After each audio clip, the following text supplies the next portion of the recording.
Please welcome Antonio Zappulla, CEO of the Thomson Reuters Foundation, onto the stage. Good morning, everyone, and welcome back to Trust Conference. What a great day we had yesterday. Powerful topics, excellent speakers, and great energy all around. And if you're joining us for the first time, you are very welcome. Thank you for being part of this unique community. You are in good company. Across the room, you'll find business, legal, media, and civil society leaders working to defend free, fair, and informed societies. That is the mission of the Thomson Reuters Foundation, and the reason why we continue to make Trust Conference free to attend. By bringing together our beneficiaries, our partners, and those who share our mission, we hope to foster collective leadership so that we, as a community, can be actively engaged in addressing some of the most critical issues of our time. Our goal is that the exchange of expertise that takes place here at Trust Conference will allow us to shape the key decisions that will affect our tomorrow. As we discussed yesterday, we are at an inflection point.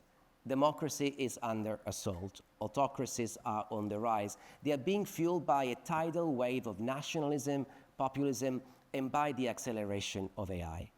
New hubs of power are emerging, and democratic institutions and fundamental civil rights are being questioned and quashed. Yesterday, we focused on the impact that this is having on the information ecosystem and the rule of law. Access to independent news and access to the law, two critical tenets of democracy, are currently under attack. This is part of an authoritarian playbook that is being deployed around the world.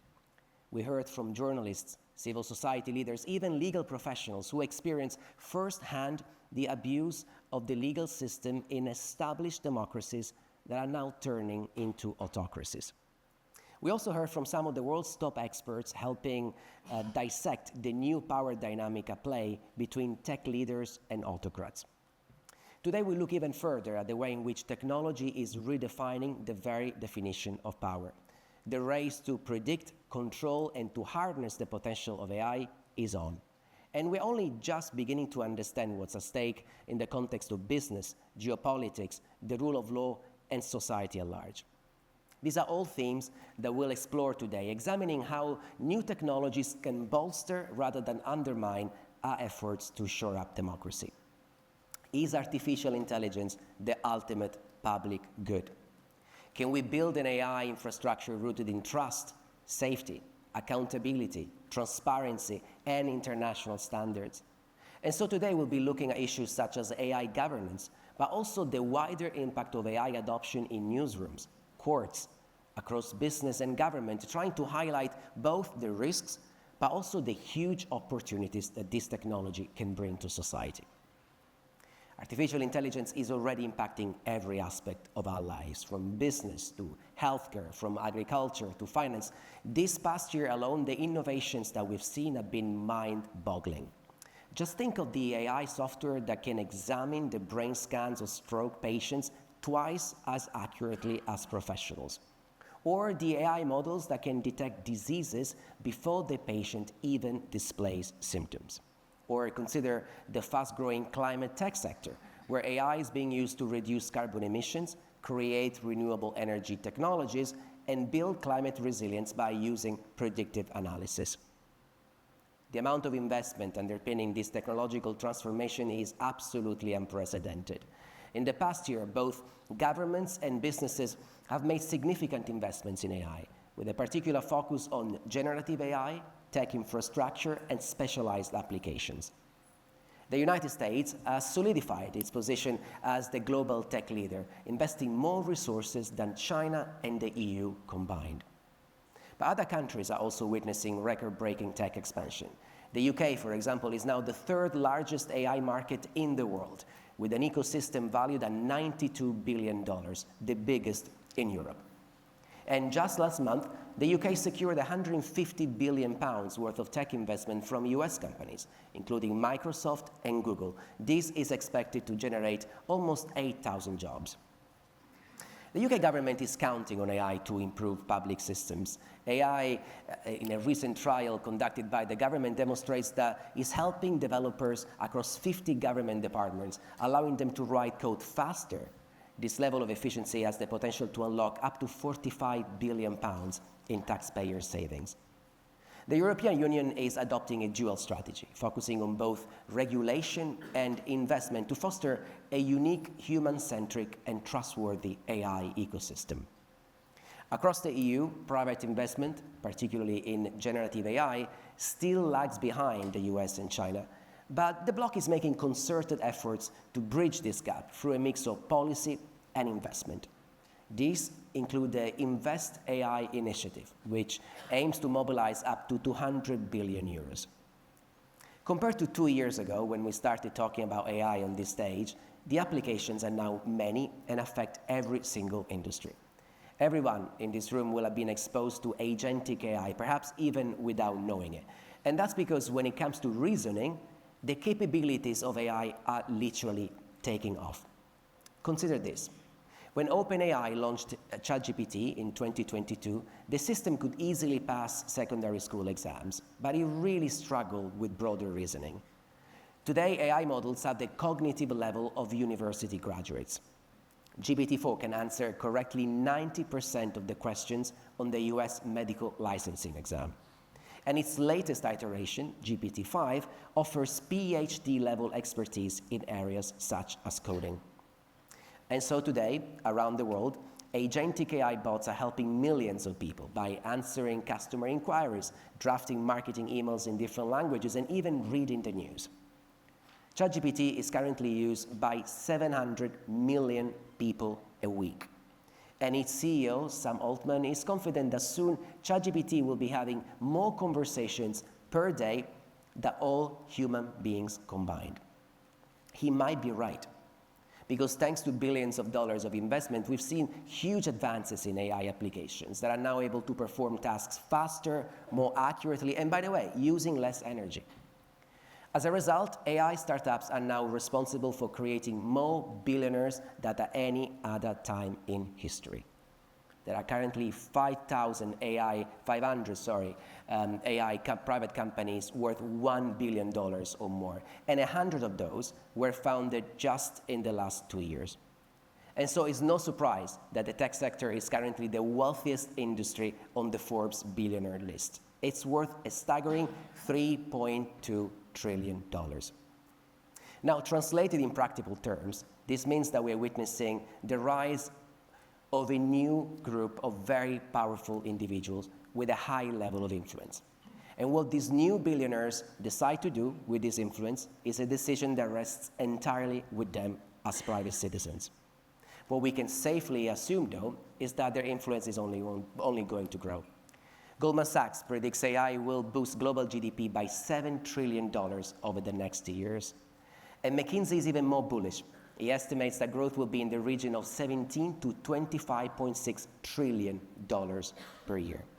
Now, this is a significant discrepancy in estimates, and it's testament to the huge number of unknowns. Unknowns in terms of the capabilities of this technology, but also in terms of how prepared businesses and governments are to adapt these changes that AI is ushering in.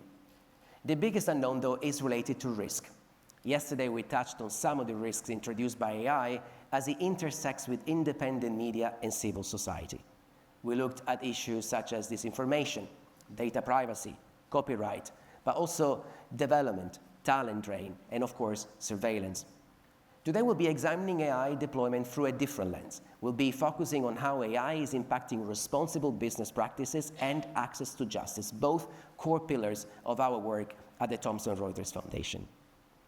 PwC believes the pressure for businesses to radically transform themselves is at the highest level seen in the last 25 years.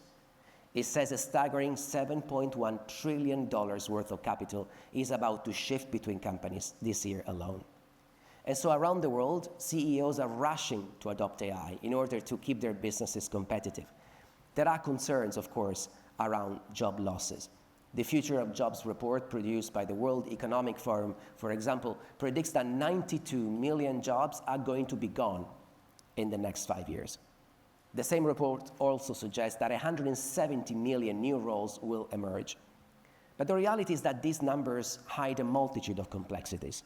Jobs won't be like-for-like swaps in the same companies, in the same geographies, or even in the same sectors. In just 3 years' time, for example, it's predicted that 75% of software engineers will be using AI coding assistants. And we can already see how companies are heavily leveraging machine learning to maximize efficiency.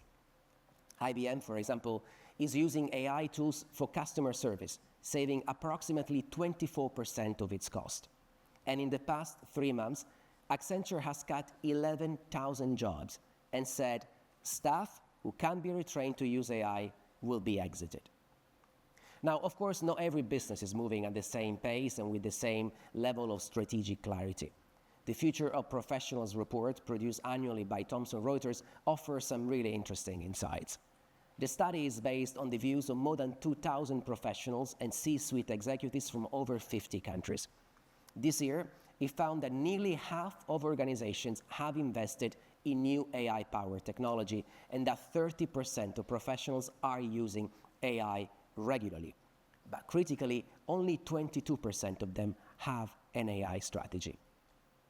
And that is why the conversation around corporate AI adoption is so critical, because the way in which businesses will deploy AI technology will have systemic consequences for their shareholders and their stakeholders.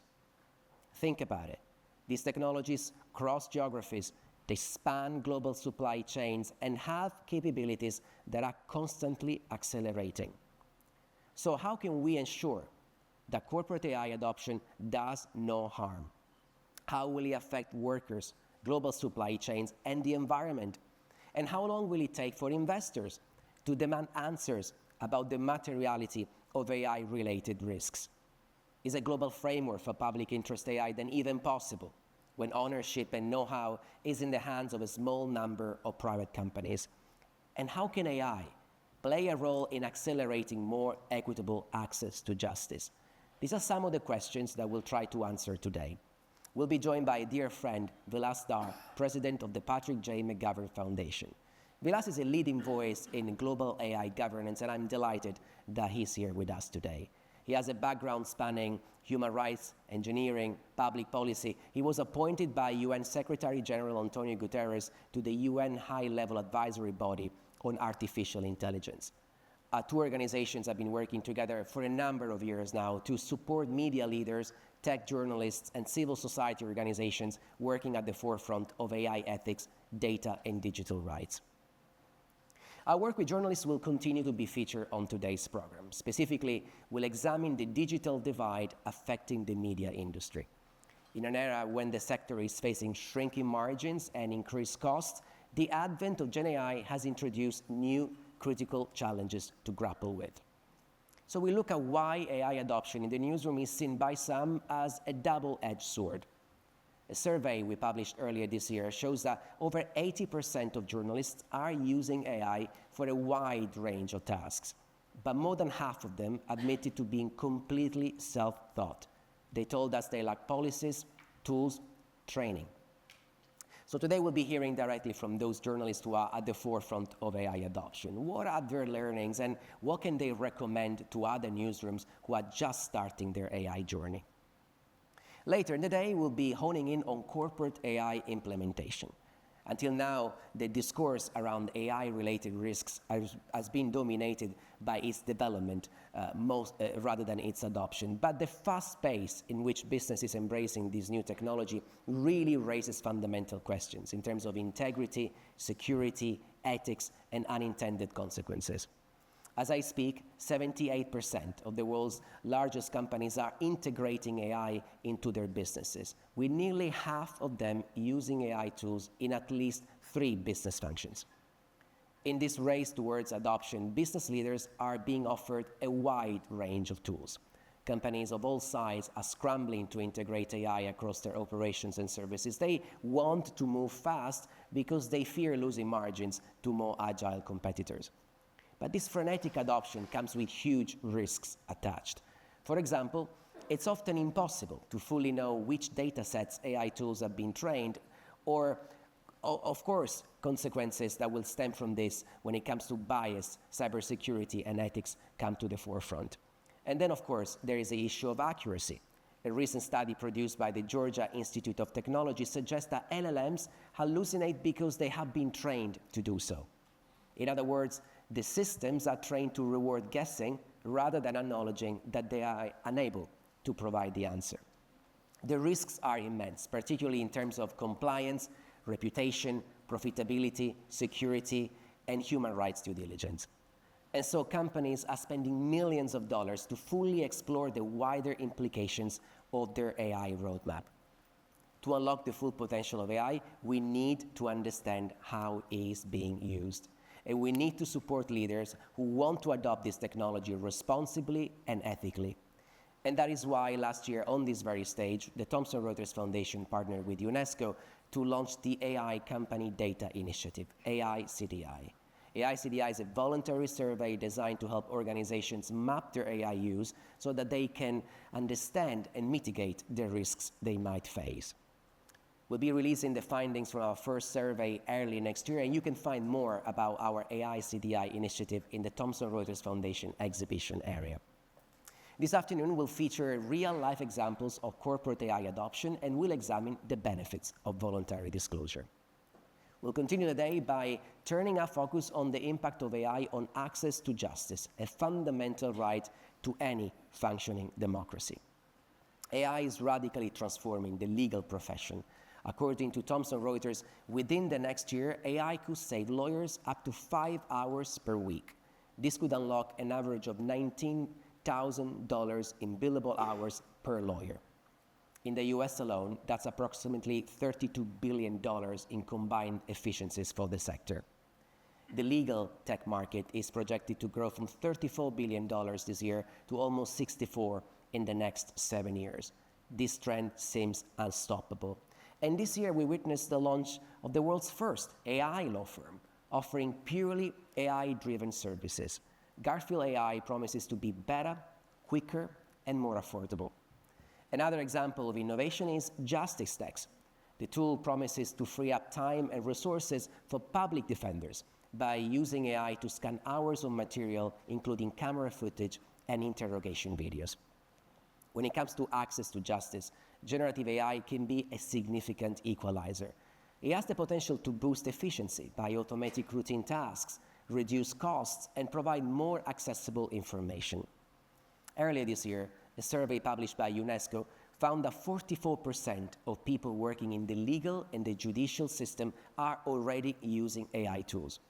But again, only 9% of them has received adequate training.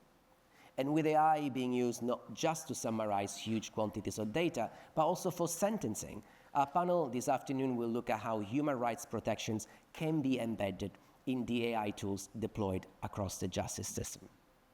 And finally, we'll come full circle with our last panel of the day, examining the role of philanthropy at this critical moment in time. The world faces a $4.2 trillion funding gap to achieve the UN Sustainable Development Goals. The de facto shutdown of USAID has made the financial support of private foundations, corporations, and individual philanthropists even more important. Now, privately funded projects have always been part of the aid ecosystem. Private donors can move with agility, less bureaucracy, and many are already providing billions of dollars for initiatives ranging from healthcare to climate resilience to journalism. But private capital also ushers in specific challenges, such as separating donors' interests from the long-term interest of the beneficiaries. And at this moment in time, most donors are already maxed out when it comes to the level of support that they are already providing. So are we seeing more players coming to the table? And what are the areas that are most likely to receive support in the current environment? We'll be dissecting philanthropy's role in defending democracy, so stay tuned for a very powerful discussion. We have a packed agenda. This afternoon we'll be running breakout sessions ranging from ethical integration of AI in corporate supply chains to just transition in an era of global instability. As a reminder, we've also introduced an exhibition area where you can meet some of my colleagues at the Thomson Reuters Foundation to learn more about our work. In case you didn't have the chance yesterday, our friends from Mozilla Foundation are back with their Common Voice station. You can literally donate your voice to make voice recognition accessible for everyone. Also, take full advantage of our networking opportunities. You can meet our delegates in the networking areas located on the first floor. And if you want to keep these connections long after Trust Conference, sign up to our LinkedIn group by using the QR code that's on display around the venue. Also, let's amplify the conversation beyond this room. Take a picture in our photo zone and share your insights and reactions on social media. Now, I want to take this moment to say thank you to all of our speakers for their time and for their expertise. I also want to say thank you to our event partners, Context, FT Strategies, Civicus, and the Mozilla Foundation. I'm really excited that this year our media partner is Devex, the platform for the digital community. And of course, I want to also thank our supporters. It's because of their generosity that this event can be free to attend. And so huge thanks to our platinum supporter, the People's Postcode Lottery. We are incredibly grateful for your commitment and your trust in us and for your commitment specifically to this initiative. I also would like to thank the Siegel Family Endowment and the Omedia Network. At the Thomson Reuters Foundation, we work every day to strengthen free, fair, and informed societies using our unique combination of legal and media expertise together with data intelligence. This conference is driven by a spirit of collaboration. We want to facilitate opportunities for our partners, friends, and beneficiaries to come together and play a role in addressing some of the most critical issues of our time. And so thank you for being here and for doing your part. Now, it's really more important than ever. Enjoy the rest of the day.